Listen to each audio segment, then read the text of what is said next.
বৰ্ণনা নাই কিন্তু ভূতটো আছে ভূতৰ লগত তেওঁলোকে মানে বন্ধু বন্ধুহে লাগিব তেওঁলোকৰ মানে সেই ভূতটোৰ মাজেদি তেওঁলোকে মানে কিছু ভাল কথা শিকে ভূতৰ প্ৰতি যিটো ভয় আছে তোমালোকৰ এই উপন্যাসখন পঢ়াৰ পাছত সেই ভূতৰ ভয়টো নাইকিয়া হৈ যাব আগৰলৈ কোৱাৰ দৰে হয়তো ভূত বন্ধু হৈ যাব বন্ধু হৈ যায় মৰমৰ ছাত্ৰ ছাত্ৰীসকল আশা কৰোঁ তোমালোক সকলো কুশলে আছা আজি মোৰ হাতত এখন শিশু উপন্যাস আছে তোমালোকৰ কাৰণে লিখা এখন উপন্যাস সেউজীয়া সপোন এটাৰ পাছে পাছে বৰ্তমান সময়ত যদি তোমালোকে সোধা যে এই কিতাপখন মই আজি কিয় হাতত ললো বা এই কিতাপখনৰ প্ৰাসংগিকতা কি তেতিয়াহ'লে মই ক'ব লাগিব যে এই উপন্যাসখন বা এই শিশু উপন্যাসখনে এইবাৰ অসমৰ শ্ৰেষ্ঠ শিশু উপন্যাস হিচাপে বিবেচিত হৈছে অকণিক সাহিত্য সভাই স্বীকৃতি দিছে এই উপন্যাসখনক শ্ৰেষ্ঠ শিশু উপন্যাস হিচাপে আৰু এই উপন্যাসখনৰ স্ৰষ্টা দীপক কুমাৰ কলিতা তেখেত সোণাৰী এগৰাকী বাসিন্দা দীপক দা মোৰ লগত আছে আজি আৰু তোমালোকৰ কাৰণে আজি মই দীপক দাৰ লগত কথা পাতিবলৈ আহিছো দীপক দা শিশু সাহিত্য চৰ্চা কৰি থকা যথেষ্ট দিন হৈছে কিমান দিন হৈছে আপোনাৰ মই একেবাৰে ক্লাছ 7 ৰ পৰা কৰি আছো ক্লাছ 7 ৰ পৰা তেখেতে শিশু সাহিত্যৰ চৰ্চা কৰি আছে আৰু আজি তেওঁ সেউজীয়া সপোন এটাৰ পাছে পাছে নামৰ উপন্যাসখনে শ্ৰেষ্ঠ শিশু উপন্যাস হিচাপে শিশু গ্ৰন্থ হিচাপে বিবেচিত হৈছে গতিকে আপোনাক অভিনন্দন জনাইছো আৰু মোৰ পাৰ্থচাৰ যিটো চেনেল আছে এই চেনেলটোত মই ছাত্ৰ ছাত্ৰীসকলৰ কাৰণে সৰু সৰু কেতিয়াবা নীতি শিক্ষামূলক সাধু কৰি থাকো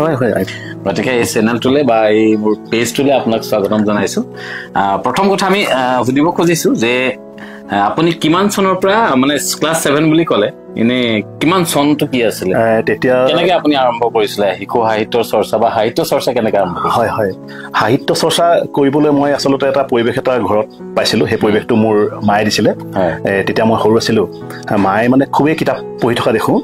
কিতাপবোৰ পঢ়ি থাকে ডাঙৰ ডাঙৰ উপন্যাসবিলাক পঢ়ি থাকে আৰু উপন্যাসবিলাক পঢ়ি থকা দেখি মানে সৰু ল'ৰাটোতো মই তেতিয়া মানে আহি পেলাই মায়েনো কি পঢ়ি থাকে বুলি কিতাপখন হাতত লৈ পেলাই চাওঁ আৰু হয়তো মায়ে গালি পাৰিব বুলি আকৌ অলপ চাই পেলাই থৈ দিওঁ এনেকৈ মানে মায়ে কিতাপ পঢ়ি থকা দেখি আমি কিতাপ পঢ়িবলৈ ময়ো অনুপ্ৰাণিত হৈছিলো আৰু কিতাপ পঢ়িবলৈ মন গৈছিল আৰু সেই মায়ে পঢ়ি থকা কিতাপবোৰ এখন এখনকৈ পঢ়িবলৈ আৰম্ভ কৰিছিলো এনেকৈ এদিন মায়ে সেই মই ক্লাছ 6ত থাকোঁতে মায়ে মৌচাক আমাৰ শান্তনু তামুলী ডাঙৰীয়াই তেতিয়া প্ৰথম মৌচাক সংখ্যাত ওলাইছে মায়ে এদিন আমাক হাতত আনি দিলে আৰু দি পেলাই ক'লে যে যোৰহাটৰ পৰা শান্তনু তামুলী নামৰ এজন ব্যক্তিয়ে তহঁতৰ কাৰণে এখন আলোচনী ওলাইছে এখন ল পঢ়িবি সেই যে মৌচাকখন হাতত ললো লৈ পেলাই মানে এনেদৰে মৌচাকখনৰ লগত মানে সম্পৰ্ক হ'ল আৰু মৌচাকখনৰ মাজত সোমাই পৰিলো আজিও সেই মৌচাকৰ সেই পঢ়াৰ যিটো মানে হেঁপাহটোৰ পৰা কিন্তু আজি ওলাই আহিব পৰা নাই আৰু মৌচাকে মোক লাহে লাহে আজি এই পৰ্যায়লৈ লৈ আহিলে ঠিকেই ছাত্ৰ ছাত্ৰীসকল তোমালোকক মই আগতে কৈছো ইয়াৰ আগতে যিটো মই মৌচাক মামাৰ সাক্ষাৎকাৰবিলাক মই খণ্ডকে দি আছো তাত মই এটা কথা কৈছো যে মৌচাক হৈছে এনেকুৱা এখন আলোচনী যি অসমৰ বৰ্তমান সময়ৰ বিশিষ্ট লেখকসকলৰ বহুতকে মানে মৌচাকে সৃষ্টি কৰিছে বহুত লেখক সৃষ্টি কৰিছে আৰু তাৰ ভিতৰত আমাৰ দীপক কুমাৰ কলিতা অন্যতম তেখেতৰ এই উপন্যাসখনৰ বিষয়ে আমি পাতিম কিন্তু তাৰ আগতে আমি এটা কথা পাতিব খুজিছো যে লিখা মেলা কৰিবলৈ মানে কেতিয়াৰ পৰা মানে কি কেনেকৈ মন গ'ল আপোনাৰ সেই যে কিতাপবিলাক যে পঢ়ো মৌচাকখনে যে পঢ়ি থাকো বা সাধুবিলাক যে পঢ়িলো সেই সময়ত পঢ়ি থাকোঁতে মনত এটা মন গ'ল ময়ো কিবা লিখিম নেকি প্ৰথমতে অলপ ভয় লাগি থাকে তাৰপিছতে হাতত কলমটো লৈ পেলাই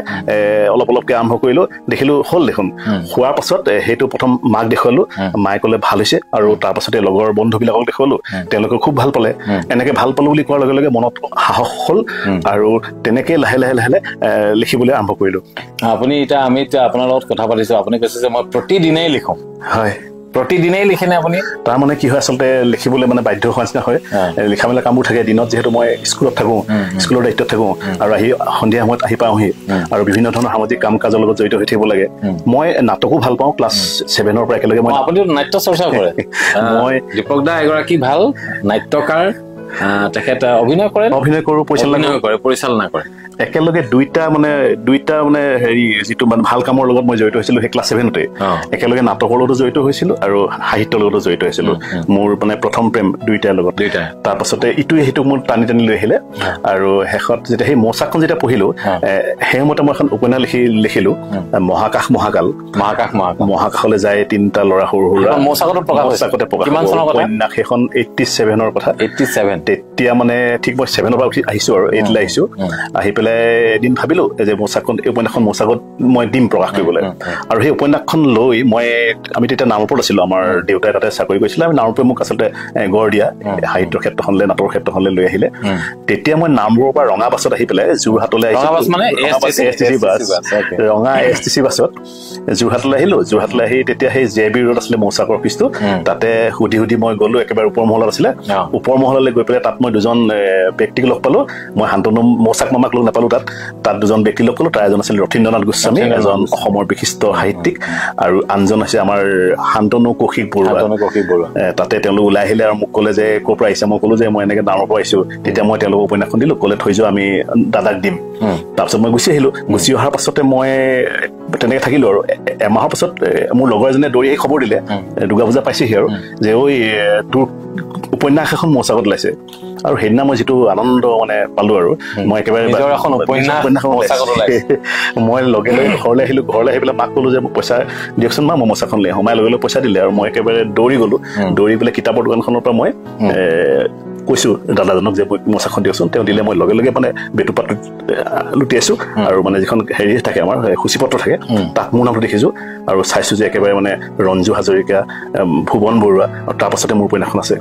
সেই উপন্যাসখন দেখাৰ লগে লগে মোৰ মনত যিটো আনন্দ যিটো আত্মবিশ্বাস সেইখিনি কিন্তু আজিলৈ মোৰ হৃদয়ত লাগি আছো আচ্ছা আজি এতিয়া আপোনাৰ এইখন উপন্যাসৰ কথা পাতা যিখন উপন্যাসে আপোনাৰ শ্ৰেষ্ঠ শিশু গ্ৰন্থ হিচাপে বিবেচিত হৈছে আৰু ছাত্ৰ ছাত্ৰীসকল মই তোমালোকক কিতাপখন চিনাকি কৰাই দিছো এইটো কাৰণে কাৰণ এতিয়া গ্ৰন্থমেলা বতৰ আহি আছে গ্ৰন্থমেলা আৰম্ভ হৈছে আৰু তোমালোকে গ্ৰন্থমেলালৈ যাওঁতে কিছুমান ভাল কিতাপৰ যদি নাম তোমালোকে জনা যায় বা তোমালোকে জানি থোৱা তেতিয়াহ'লে গ্ৰন্থমেলাত গৈ ক্ৰয় কৰিবলৈ নিশ্চিতভাৱে ভাল হ'ব আৰু তোমালোকে পঢ়ি ভাল পাব পৰা কিতাপবিলাকৰ ভিতৰত সেউজীয়া সপোন এটাৰ পাছে পাছে এখন নিশ্চিত এখন ভাল উপন্যাস হ'ব দীপক দায়ে যিখনৰ কাৰণে শ্ৰেষ্ঠ শিশু গ্ৰন্থ বঁটা পাইছে এই উপন্যাসখন আপুনি কেতিয়া আৰম্ভ কৰিছিল আৰু এই উপন্যাসখন আপুনি খুব ডিটেইলছত ক'ব নালাগে হয় কিন্তু উপন্যাসৰ পটভূমিটো কেনেকুৱা হয় উপন্যাসখনত মানে এটা সৰু ল'ৰা আছে সিয়ে নায়ক সি তাৰ মনত এটা সপোন আছে সপোনটো হৈছে কি সি তাৰ ককা দেউতাক এজন প্ৰখ্যাত সাহিত্যিক আৰু সি মনতে এদিন ভাবিলে যে ককা দেউতাইনো কি লিখে সি ককা দেউতাকৰ যিটো পুথিভঁৰাল তাত সোমালে আৰু ককা দেউতাক নথকা অৱস্থাত সি ভয়ে ভয়ে পুথিভঁৰালটো সোমালে আৰু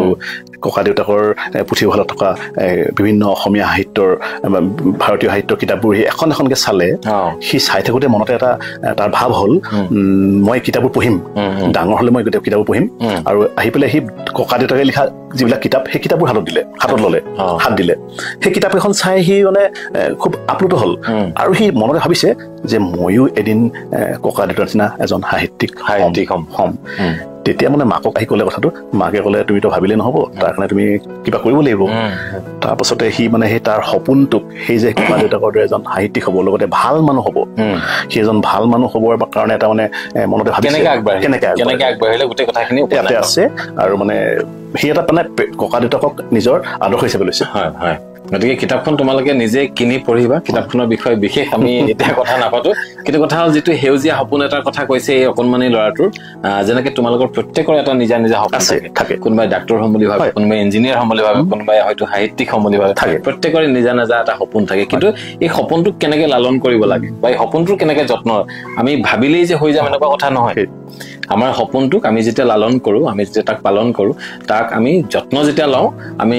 কিছুমান নিয়মানুৱৰ্তিতাৰ মাজেৰে যাব লাগে পদ্ধতিৰ মাজেৰে যাব লাগে গতিকে এই কিতাপখনত যিটো চৰিত্ৰ আছে এই চৰিত্ৰটোৰ যিটো সপোন আছে সেই সপোনটোৰ লগত তোমালোকৰ সপোনটো হয়তো নিমিলিব পাৰে কিন্তু এই সপোনটোলৈ যাওঁতে এই ল'ৰাটোৱে যিখিনি কাম কৰিলে বা যিখিনি আত্মবিশ্বাসৰ দৰকাৰ হ'ল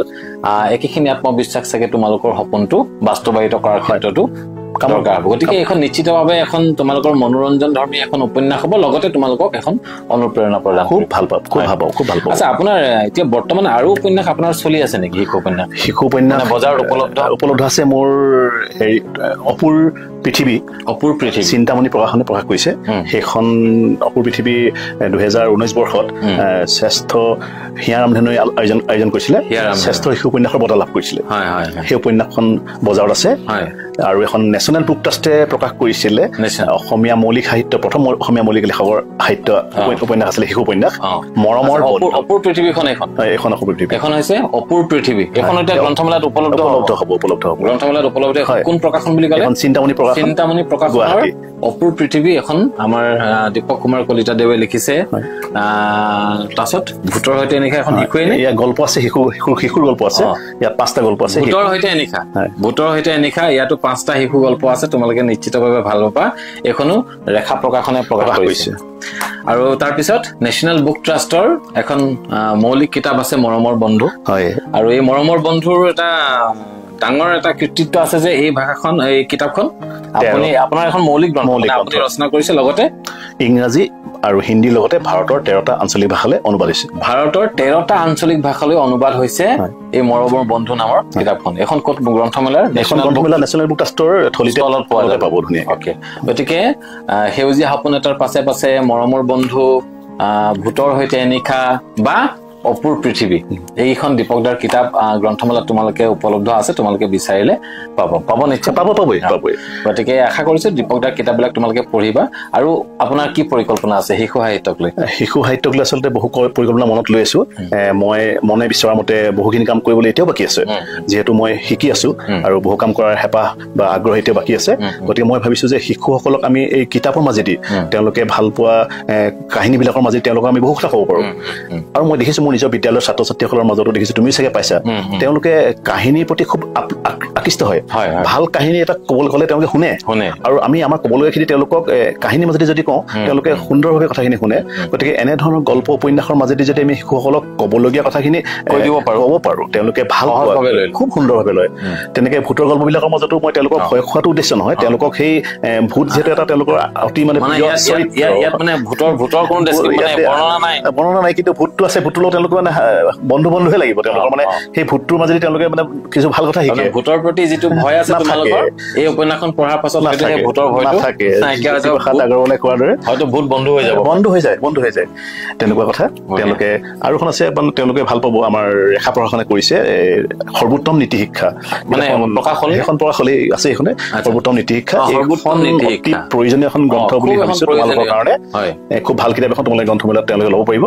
সৰ্বোত্তম নীতি ৰেখা প্ৰকাশনে কৰিছে এখন অলপতে প্ৰকাশ পাইছে ইয়াত তোমালোকৰ ছাত্ৰ ছাত্ৰীসকলক মই জ্ঞাতাৰ্থে এটা কথা কৈ দিওঁ যে এইখন সৰ্বোত্তম নীতি শিক্ষাত তোমালোকৰ জীৱনটো খুব সুন্দৰভাৱে বা খুব সুচলভাৱে আগবঢ়াই লৈ যাবলৈ যাওঁতে যিখিনি শিক্ষাৰ প্ৰয়োজন হয় সেই কথাখিনি ইয়াত আছে যেনেকে আধ্যাত্মিক শিক্ষা কি কথা বতৰা কেনেকৈ পাতিবা কৃতজ্ঞতানো কি বস্তু সদায় হাঁহি মুখে কিয় থাকিব লাগে খং নামৰ আবেগটো আমাৰ সদ্যহতে খং উঠি যায় এই খংটোৱে আমাক উপকাৰ কৰে নে অপকাৰ কৰে আৰু খংটো নাইকিয়া কৰিব পাৰিনি বা তাক নিয়ন্ত্ৰিত কৰিব পাৰিনি বা ভ্ৰমণৰ আনন্দ খুব ধুনীয়া প্ৰায় 100 কিমান এটা আছে 115টা বিষয়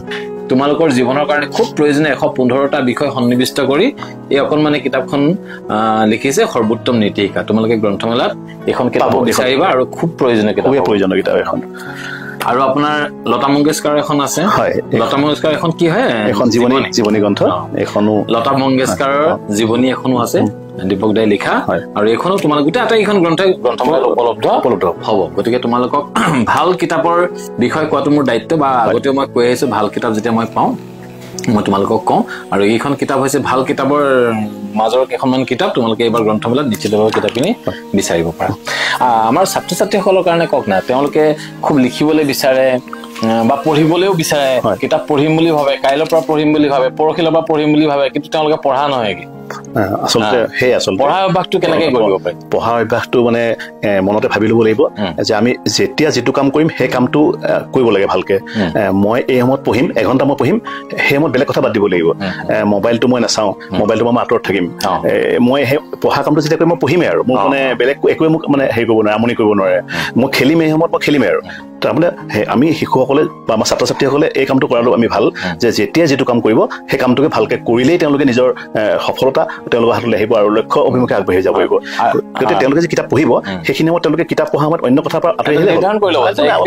পঢ়িম আৰু মই এইখিনি এঘণ্টা মই কিতাপ পঢ়িম আৰু এইটো কথা নহয় যে মই 5 ঘণ্টা পঢ়িবলৈ 6 ঘণ্টা কোনো কথা নাই তেওঁ যেনেকে 1 ঘণ্টা পঢ়িলে যথেষ্ট অকণমান জিৰণি ল'লে আকৌ তাৰ ফ্ৰেছ হৈ গ'ল তাৰপিছত তেনেকে অৱস্থা তেনেকুৱা হ'ব পাৰে মানে মই সুধিছো আচলতে স্কুলৰ কিতাপ কিন্তু পঢ়িবই এই বাহিৰা কিতাপবিলাক পঢ়াৰ ক্ষেত্ৰত এই বাহিৰা কিতাপৰ কথাই কৈছো বাহিৰা কিতাপবিলাক পঢ়াৰ ক্ষেত্ৰতো তেনেকে এটা সময় তেওঁলোকে উলিয়াই ল'ব লাগিব যে মই বোলে স্কুলৰ পৰা আহি মই 4টা বজাৰ বা 5টা বজাৰ বা ইমান সময়ত মই পঢ়িম বা দেওবাৰে মই ভাল কিতাপ এখন কেনেকে নিৰ্বাচন কৰিব ভাল কিতাপ আচলতে নিৰ্বাচন কৰাৰ ক্ষেত্ৰত অলপ তেওঁলোকৰ মাক দেউতাকৰ আমাৰ অভিভাৱকৰ দায়িত্ব থাকে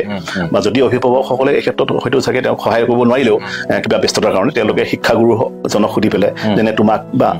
অমুকো এতিয়া আমাৰ সুধে ছাত্ৰ ছাত্ৰীসকলক মই লৈ যাওঁ ঘৰত ইয়াৰ পৰা মই লৈ যাওঁ তেওঁলোকে বহু কিতাপ পঢ়ে তেওঁলোকে কিতাপ পঢ়ি মানে ভাল পায় তেতিয়া মানে তেওঁলোকক কিতাপ পঢ়াৰ অভ্যাসটো আচলতে আমি ডাঙৰসকলে গঢ়ি তুলিব লাগিব সেইটোৱে মই সেইদিনা মোস্তাক মামাৰ যিটো ইণ্টাৰভিউ মই তাতো কৈছো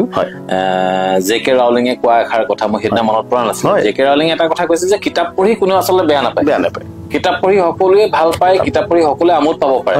কিন্তু তথাপি তাৰ মাজতো আমি যে কওঁ কিতাপ পঢ়ি মই ভাল নাপাওঁ বা মই কিতাপ নপঢ়ো আচলতে সেই মানুহবিলাকে কি হয় তেওঁলোকৰ ভাল লগা কিতাপ এখন আজিলৈকে তেওঁলোকৰ হাতত পৰা নাই যিদিনাই ভাল লগা কিতাপখন পঢ়িব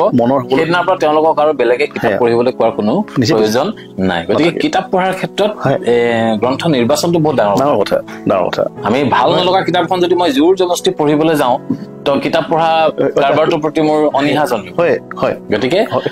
ভাল কিতাপ কেনেকে নিৰ্বাচন কৰিবা তোমালোকে শিক্ষকসকলক সুধিবা বা মোৰ যিবিলাক ভিডিঅ' মই মাজে মাজে ভাল কিতাপৰ কথা কৈ থাকো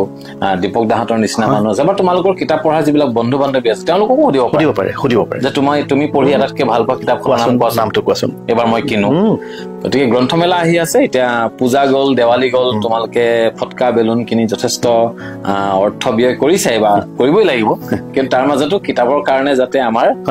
এটা অংশ আমি সদায় খৰচ কৰো তাৰ কাৰণে যত্ন কৰিব কাৰণ কিতাপত পইচা খৰচ কৰা মানে সেইটো খৰচ বুলি নকয় সেইটো আচলতে এটা ইনভেষ্টমেণ্ট তোমালোকে সেইটো বিনিয়োগ কৰিছা আৰু সেই পইচা যিটো কিতাপত বিনিয়োগ কৰিছে তাৰ ফল তোমালোকে এদিন পাবই আৰু কোনো কথাই নাই পাবই গতিকে আজি খুব কম সময় দীপক দাক পালো দীপক দাৰ ঘৰলৈ আহিলো দীপক দা আচলতে খুব নিয়মানুবৰ্তিতা মানি চলা এজন খুব চিজিল এজন মানুহ তেওঁৰ গোটেই ঘৰটোৰ আশপাশ মই দেখুৱাম তোমালোকক তেওঁৰ এটা অকণমানি পুথিভঁৰাল আছে বুলি কৈছে মই যোৱা নাই এতিয়ালৈকে যাম আমি পুথিভঁৰাল চাম আৰু তেওঁ কিমান চিষ্টেমেটিক ভাৱে থাকে আৰু এজন মানুহ আচলতে যি কামেই নকৰক কিয় খুব যদি চিষ্টেমেটিক হোৱা যায় খুব মানে পৰিশীলিত যদি হোৱা যায় নিয়মানুবৰ্তিতা মানি যদি চলে তেতিয়াহ'লে সেইটো এটা ডাঙৰ কথা ঠিক হয় আৰু একদম শেষত মোৰ ছাত্ৰ ছাত্ৰীসকলৰ কাৰণে কি ক'ব আপুনি মই এটা কথাই কওঁ তোমালোকে যি কামেই নকৰা কিয় খুব আন্তৰিকতাৰে কৰিবা মন লগাই কৰিবা আৰু কেতিয়াও মনতে নাভাবিবা যে মই সফল নহম নেকি সফল হবাই তোমাৰ লগত থাকিব আন্তৰিকতা তোমাৰ লগত থাকিব যি আত্মবিশ্বাস এইখিনি লৈ পেলাই তুমি আগবাঢ়ি যাব লাগিব তোমালোক আগবাঢ়ি যাবা আৰু সদায় মনতে ভাবিবা মই কেনেকৈ আনতকৈ অলপ বেলেগ ব্যতিক্ৰম হ'ব পাৰোঁ কেনেকৈ মই ভাল কামৰ সৈতে জড়িত হৈ নিজক সমাজখনত অলপ বেলেগ ধৰণে চিনাকি দিব পাৰোঁ এইটোৱে তোমালোকে ভাবিবা তাৰমানে আন 10 জনৰ নিচিনাকে যদি মই কাম কৰো তেতিয়াহ'লে সেই 10 জনৰ ভিতৰত এজন হৈ থাকিম গতিকে মই 10 জনৰ পৰা যদি অলপ পৃথক হ'বলৈ হয় তেতিয়াহ'লে মোৰ কাম মোৰ চিন্তা বেলেগ হ'ব সকলো অকণ পৃথক হ'ব কিন্তু ভাল হ'ব লাগিব পৃথক কৰিবলৈ গৈ যে আমি বেয়া কৰিম এনেকুৱা কথাও নহয় সেইটোৱে গতিকে দীপক দাক আমি অকণমান সময় লগ পালো আমি তোমালোকৰ হৈ মই দীপক দাক অভিনন্দন জনাইছো তেওঁৰ সেউজীয়া সপোন এটাৰ পাছে কিতাপখনে শ্ৰেষ্ঠ শিশু গ্ৰন্থ হিচাপে বিবেচিত হোৱাৰ বাবে আৰু অনাগত দিনত আপোনাৰ সকলো কিতাপ আপোনাৰ সকলো ৰচনাই খ্যাতি পাওক আমি তাকে কামনা কৰিছো বহুত ধন্যবাদ জনাইছো মোৰ পেজটোলৈ বা চেনেলটোলৈ আপোনাৰ অহাৰ কাৰণে আমি ধন্যবাদ জনাই আজিৰ ভিডিঅ'টো ইমানতে সামৰিছো ধন্যবাদ বহুত ধন্যবাদ